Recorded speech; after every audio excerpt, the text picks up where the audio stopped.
This is part two of me review of issue 550 of the Celestial Toyroom magazine. The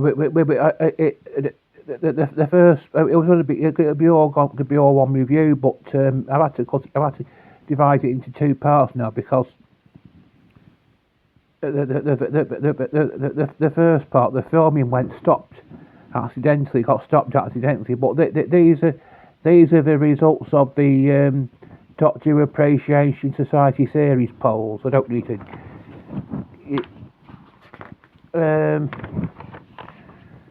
I'll just go through a brief summary of each article in it. Screaming Jungle, the CT letters page.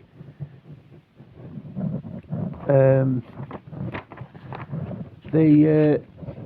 Scream of the Schalke, the Forgotten Adventure. Chris McCoy looks down the road, not taken. Following the recent reappearance of Richard E. Grant's Doctor in Rogue's Gallery of Doctors, I thought it was time to take a look back at the Scream of the Schalke. This 2023 animated serial is one of the most intriguing in the Doctor universe, full of twists and turns that I believe almost changed the course of the series. Time and relative opinion on Earth. Ian Peake on aging with the Doctor Who fandom. People seem to forget that the online world isn't the be all and end all, and that you can just smile and walk away. No sex, please, we're Time Lords.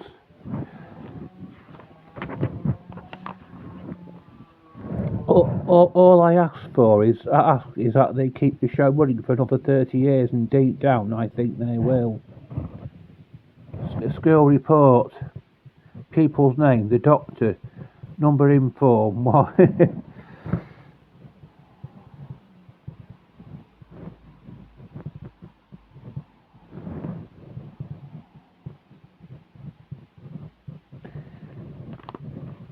Like Chris McCoy delves into the backstories of an ancient villain in Sutek. Many unhappy returns. He was somebody who was featured in. There was a story called Pyramids of Mars during Tom Baker's era in the 70s, and he's reappeared. He's made a recent reappearance.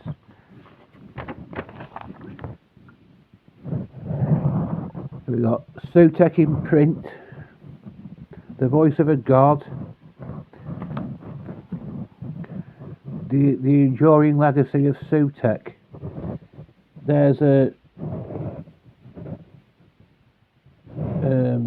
letter to CT from Dominic Smith. Views on the new series. Where next for Tales of the TARDIS? Jamie Hailstone on breathing new life into old adventures. When the BBC first announced the release of Tales of the TARDIS, it's fair to say there was a collective shrug of the shoulders in some corners of Doctor Who fandom. Expectations for the show's 60th anniversary were at an all-time high, and the prospect of a clip show where actors phone it in between a bunch of cobbled together video segments did not exactly excite every fan with access to social media. But Russell T Davies and his creative team proved everyone wrong.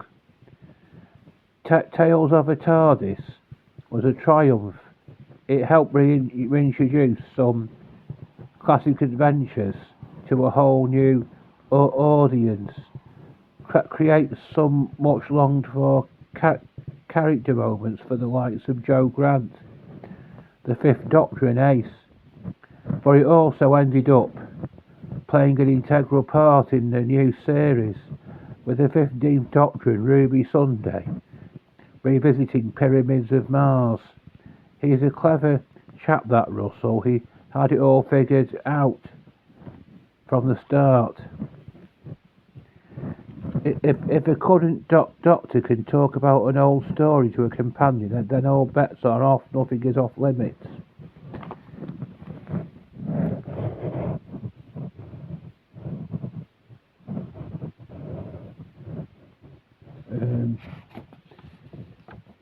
I hope the filming of this doesn't get... Here's something that could be of interest to a lot of us. In memoriam, William Russell Enoch tells you all about this this actor who was in the first episode of Doctor... Nick Smith looks back on the career of one of Doctor Who's first companions. As pioneering Doctor Who companion Ian Chesterton, William Russell helped us to believe that the impossible was possible. Daleks drilling a hole to the Earth's core. Ian was there like an obstinate mole, scuppering their plans. Apathetic aliens with a museum full of their conquests. Ian was ready to pick a fight and avoid becoming a stuffed shirt, destroying Barbara's cardigan in the process. Man-sized grumbling bugs under the surface of a web planet. Ian was there for some intergalactic spelunking, whatever that is. By the time he joined Doctor Who in 1963, Russell was no stranger to adventure. Born in Sunderland in 1924, he was educated at Wolverhampton Grammar School, Vets College and Oxford University. He trod the boards in repertory theatre after graduating, acting alongside Alec Guinness in the 1951 production of Hamlet and performing in seasons at the Oxford Playhouse and the Bristol Old Vic. No need for me to read the entire article.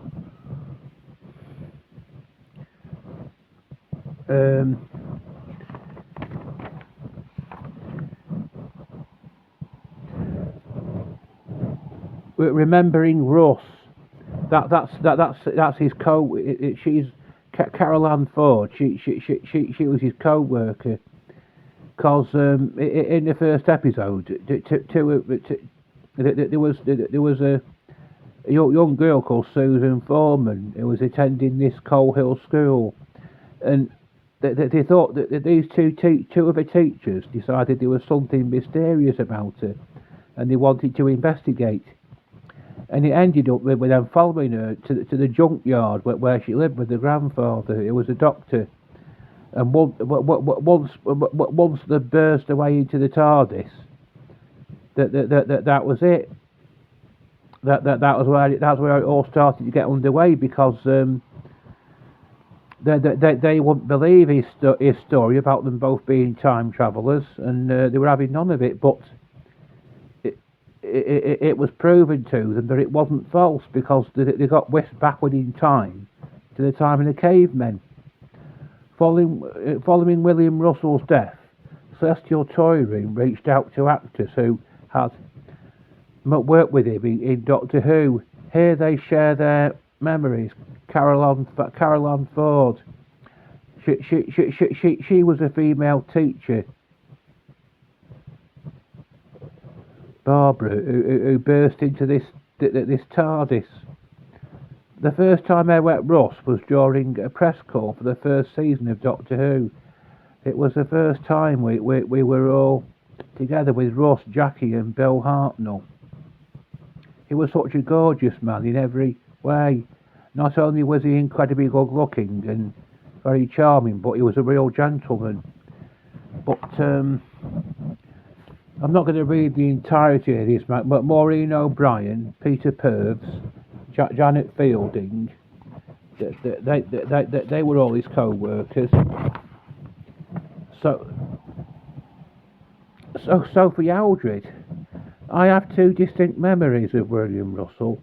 The first is from the 50th anniversary, when I was put in a signing booth with him and Carol Ann Ford. It struck me that as I was born the year before Doctor Who started, William spanned my entire life at that point. Not only that, but our booth represented the entirety of classic Doctor Who, with Carol Ann and William representing the start of the era, and me representing the end. The second time I met William was at the filming of a companion support group scene in The Power of the Doctor. The night before filming, I saw him at the hotel bar with his daughter, and I rushed over to say hello. While he didn't quite remember me, we had a lovely conversation because he was always so kind and generous with his time.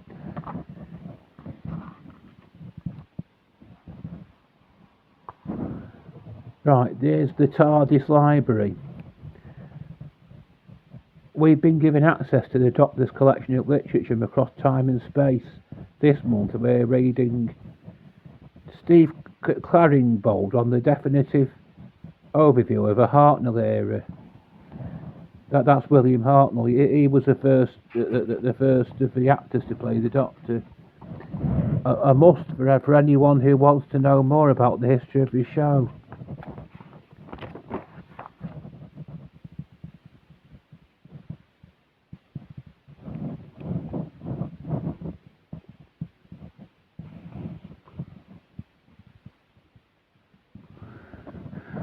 Nick Smith on the re-evaluation of an early classic. He faced me with an antagonising stare, his primitive headgear contrasting with his ornate jewellery and the artefacts behind him. The face of this Aztec priest was lit from below, making him look as threatening as a ragged, well-used knife in his fist. Nick Spender's cover art for John Lucarotti's 1984 Doctor Who novelisation, The Aztecs, summed up the dichotomy faced by the TARDIS crew, civilization, contrasting with brutality.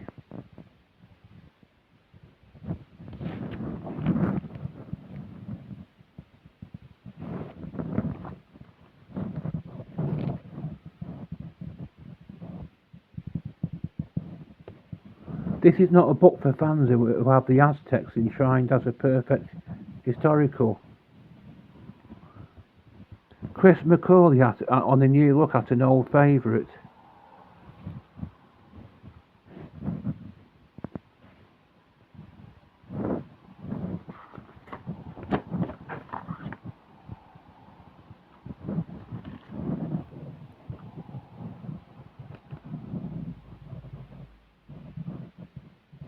Let's see, it's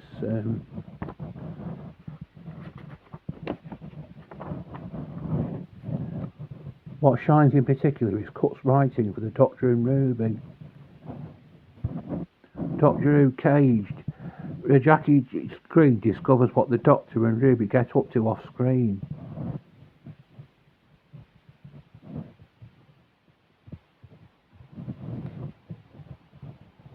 After making their original prose debut in Ruby Red, the 15th Doctor and Ruby Sunday return for Caged.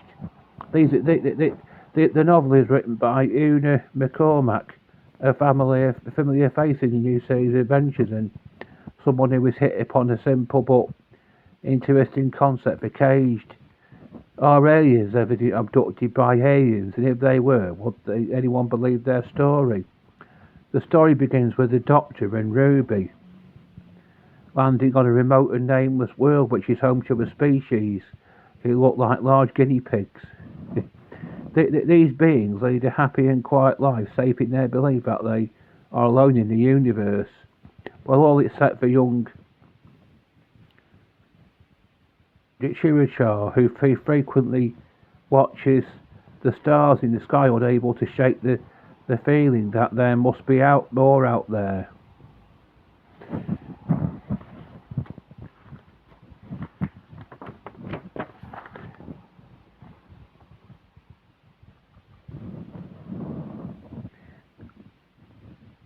We're also reading Doctor Who Rogue.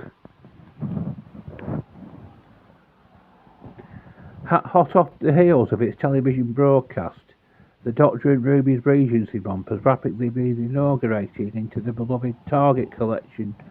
Rogue is distinct among its among its peers by being the only story in this recent week novelised by its scriptwriters Kate Herring but by only Redman. The pair revisit their Bridgerton-inspired tale to flesh out its world and giant reasons, a closer look at the titular rogue of their adventure.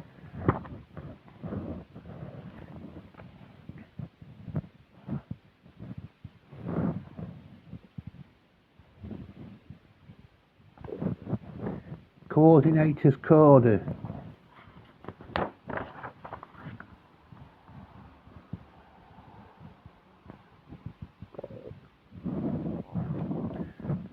Doctor Appreciation Society. Comic Reviews. The 15th Doctors 1 and 2. After bursting onto the page in their free comic book day issue early this year, the Adventures of the 15th Doctor and Ruby Sunday in comics have now debuted properly with their first numbered issues. While the 15th Doctor 1 and 2 may stumble slightly in their pacing, they manage to capture the essence of this TARDIS team in prose and in art. The plot starts to rush forward as a nightmarish reality comes into being.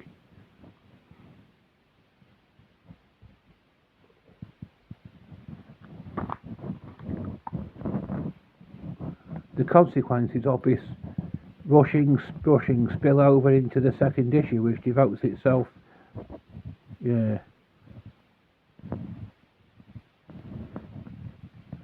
Purrs receives prestigious comics award. Stephen Taylor, actor, surprised on stage at comics convention. Doctor Who star Peter Purrs has been inducted into the London Comics Hall of Fame for his work promoting the medium. The actor and presenter joined the exclusive club in an awards ceremony held in the Olympia Exhibition Centre at the London Film and Comic Con on Sunday 7th of July. Having just concluded on a panel alongside Maureen O'Brien, Peter was surprised with the award by Tony Lee, a comics veteran who is himself no stranger to the world of Doctor Who.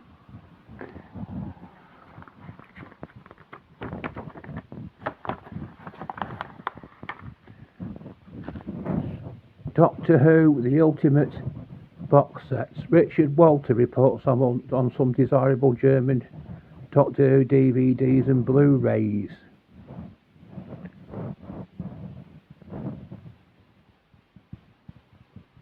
By going the extra mile, they give fans a real flavour of their favourite stories.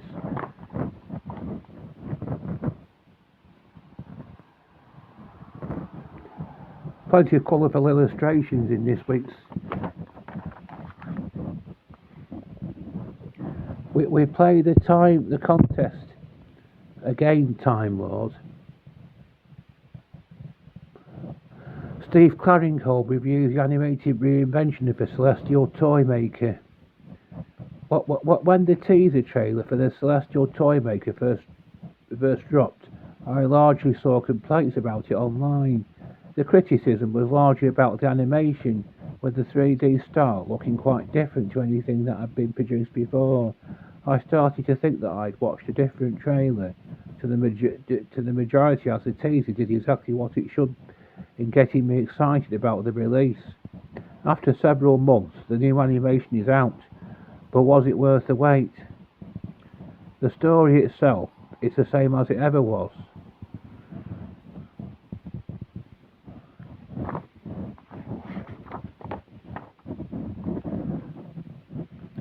Cool Things, the Celestial Toymaker. Contrary to popular belief, Brian Hales wrote the first two drafts of the Celestial Toymaker. The remake came at the insistence of Doctor Who producer John Wiles, who considered the adventure. There's a list of facts about the Celestial Toymaker. The story known as, I think, Celestial Toymaker, that was from a William Hartnell era. But the Celestial Toymaker is something that's been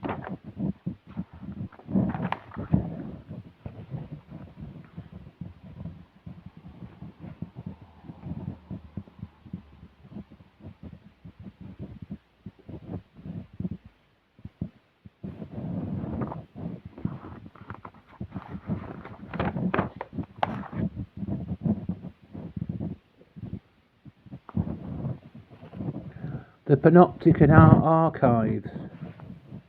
James Ashway delves into DWS's collections to celebrate 550 issues of CT.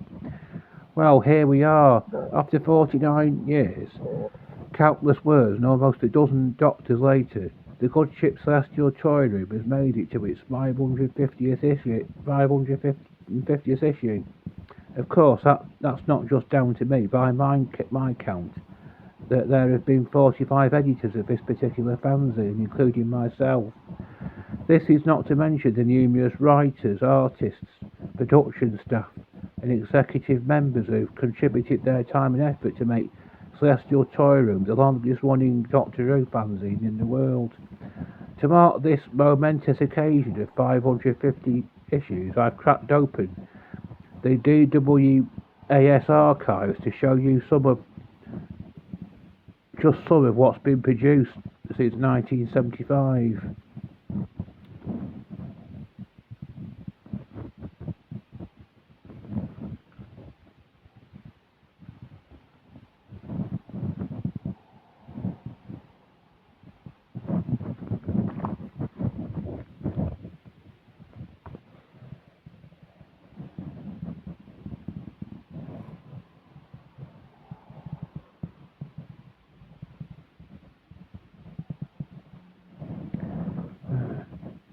Celestial Toyroom, the third ever issue of Celestial Toyroom, comes to us from September 1976. While there wasn't much in the way of updates on the Crinoid attack advertised by the cover, there was important news for Doctor Who fans. As reported inside, the Doctor Who Appreciation Society, the Doctor Who International Fan Club, amalgamated, bringing their 400 members together under the DWAS name. This brought about a reorganisation of the society, details of which were included inside. Also of interest was a short interview with Brian Aldiss, the noted science fiction writer. Speaking to Celestial Toyroom, he was rather dismissive of Star Trek and Space 1999, saying that their higher budgets entailed the dehumanisation of the characters. He said that Doctor Who was street-zed in comparison, but that it wasn't as appreciated because the British are rarely capable these days of appreciating a good native product. When asked if he would consider writing a story for Doctor Who, Aldis said that he would not care to attempt it. While the author largely kept his word, never writing a script for any televised episodes of a programme, he would eventually contribute the short story Welts for Hire to the brilliant book 2011.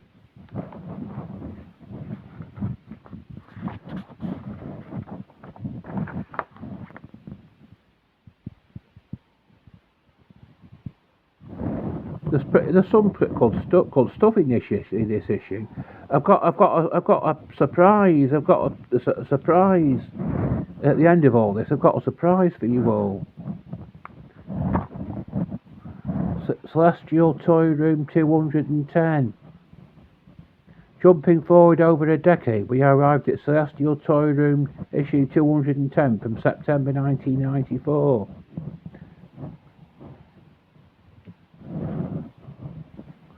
That's CT issue 450, C2 issue 500 with Colin Baker on the front cover, and C2 550, the latest one. If you're interested in what's gone on in as regards previous issues of Celestial Toyroom, this is the issue for you. James Ashway, The Feast of Fandom. When you're planning to mark a landmark issue with Celestial Toyroom, you've got to celebrate in style. 550 issues of any publication is no mean feat, especially when those issues have been spread out across almost 50 years. Now we've got through the reminiscing part of the party by flicking through the CT family albums. It's time to sit down to eat. And what better recipes to use than those of a Doctor Who cookbook?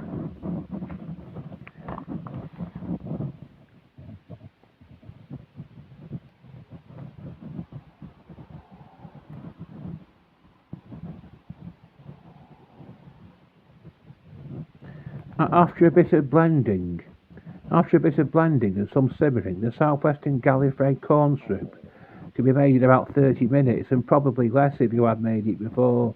With the amount of chilies in it, it's certainly a spicy soup, but not to the extent that it drowns out the other flavours. It's probably good to make in the colder months of the year, as something to give you a bit of warmth inside. I'd certainly be up for making it again this winter.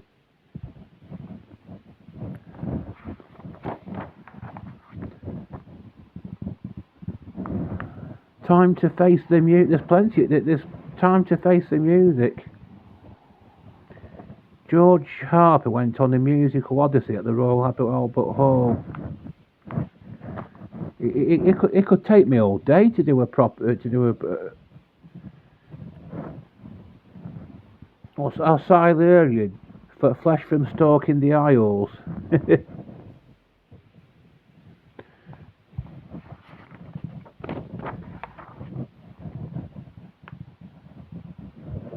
Sound and there's certainly plenty of stuff in this issue, ain't there? Sound and Vision, Big Finish Day reviewed by Egan Daly.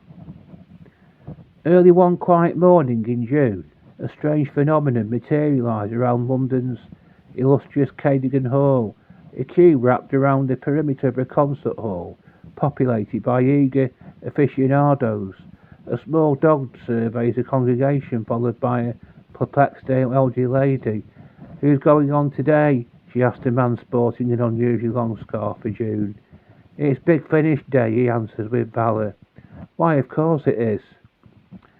On Saturday the 8th of June 2024, Big Finish Productions welcomed fans of all ages to their 12th convention, one that promised listeners an exciting chance to meet and greet dozens of special guests and celebrate 25 years of their audio adventures. The Eighth Doctor team take to the stage. The guests perfectly reflected 25 years of Big Finish. The contents of this issue just seem to go on forever. I don't know where. There's just one article after another. It just never stops. Row one more Riverside. Dominic Smith finds much to enjoy at the newest event on the DWAS calendar.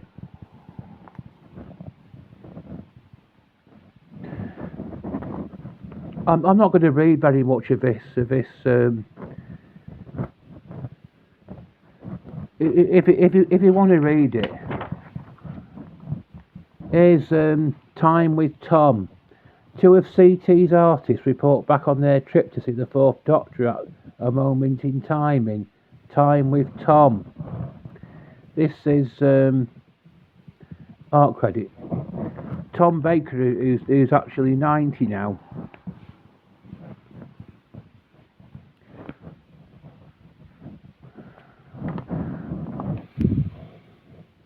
Good to see you, Tom.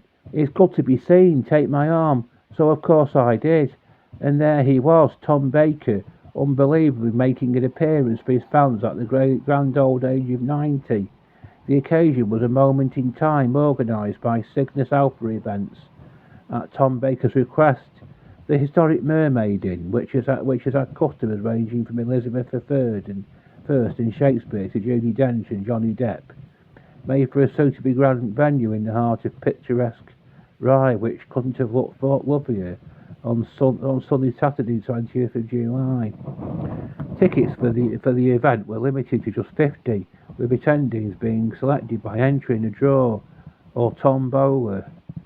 I felt very lucky to have been chosen and grateful to organiser Ian Kubiak for holding. There he is. There's Tom, as he is today.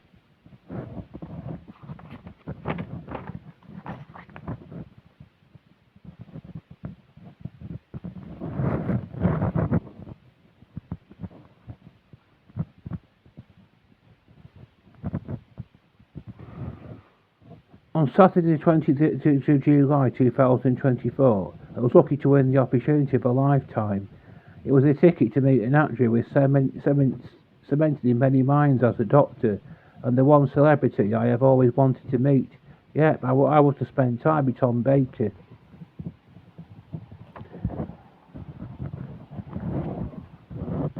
The contents of this magazine just go on. But for the Doctor Who's Clubhouse, John Ashby on the Doctor's previous brush with Disney. Doctor Who's current distribution outside the UK and Ireland on Disney is far from the first time that our favourite sci-fi show has crossed paths with, arguably the most well-known entertainment conglomerate in the world. As both a great Doctor Who fan and a great Disney fan, perhaps the most interesting time these two unstoppable forces have previously met occurred on a long-running series of bank holiday specials called Disney Time.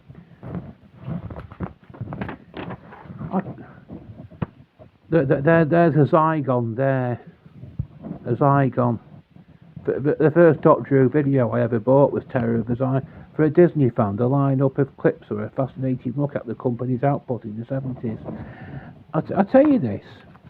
I actually used to speak to Tom Baker online because he had his own official website. You could actually, and he actually talked to you on it. Coming full circle on season 18. How Hugh Turbeville on discovering Tom Baker's final series. There's his from the Leisure Hive, Adric from Full Circle.